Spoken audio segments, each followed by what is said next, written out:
बीड जिल्ह्यातील माजलगाव तालुक्यातल्या पुरुषोत्तमपुरी गावात ही धक्कादायक घटना घडली आहे। सिद्धेश्वर गोळेकर या शेतकऱ्याने आपल्या 2 एकर शेतात घेतलेल्या वांग्याच्या पिकाला बाजारात अत्यल्प दर मिळाल्याने हा टोकाचा निर्णय घेतला।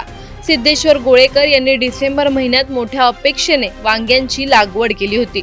2 एकर क्षेत्रावर त्यांनी मेहनत घेतली, वेळेवर पाणी दिलं, खतं, औषधं टाकली, मजुरीचा खर्च केला, प्रत्येक टप्प्यावर पैसे खर्च केले, कारण शेवटी चांगला दर मिळेल अशी अपेक्षा होती। मार्च आणि एप्रिल महिन्यात पिकाची काढणी सुरू झाली। आतापर्यंत त्यांनी सुमारे 70 क्विंटल वांगी बाजारात विक्रीसाठी नेली, पण जेव्हा बाजारात दर मिळाला तो फक्त 4 ते 5 रुपये किलो।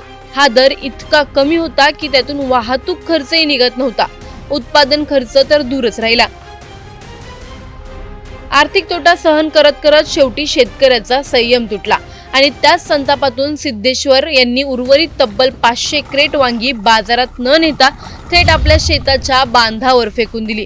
हे फक्त वांग नव्हतं, तर त्यांची मेहनत होती, आशा होती आणि शेवटी ती सगळी मातीमोल झाली। या घटनेमुळे संपूर्ण परिसरात संतापाची लाट उसळली आहे। इतर शेतकरीही या समस्येला सामोरे जात आहेत।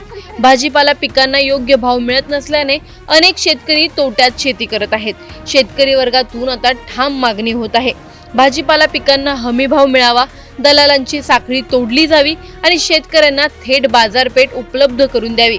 दरम्यान हा प्रश्न फक्त एका शेतकऱ्याचा नाही, तर संपूर्ण शेती व्यवस्थेचा आहे। उत्पादन वाढतंय पण दर कोसळतोय, शेतकरी पिकवतो पण भाव ठरवतं कोण? मी माझ्या शेतामध्ये 2 एकर वांग्याची लागवड केली होती।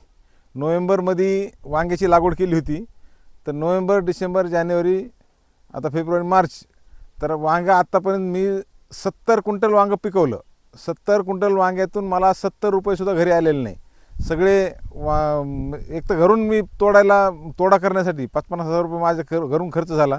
वांग्यावरला खर्च 2-2.5 ते 3 लाख रुपये झाला। असे करून 3-3.5 लाख रुपये आतापर्यंत खर्च आहे, उत्पन्न 10 रुपये नाही।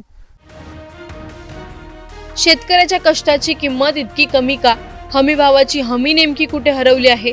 दलालांच्या साखळीत शेतकरी कायम अडकून राहणार का? शहरात भाजी महाग पण शेतात कवडी मोल, हा विरोधाभास का? आणि सर्वात महत्त्वाचं म्हणजे अशीच परिस्थिती राहिली तर उद्या शेतकरी पिकवणार तरी कोणासाठी?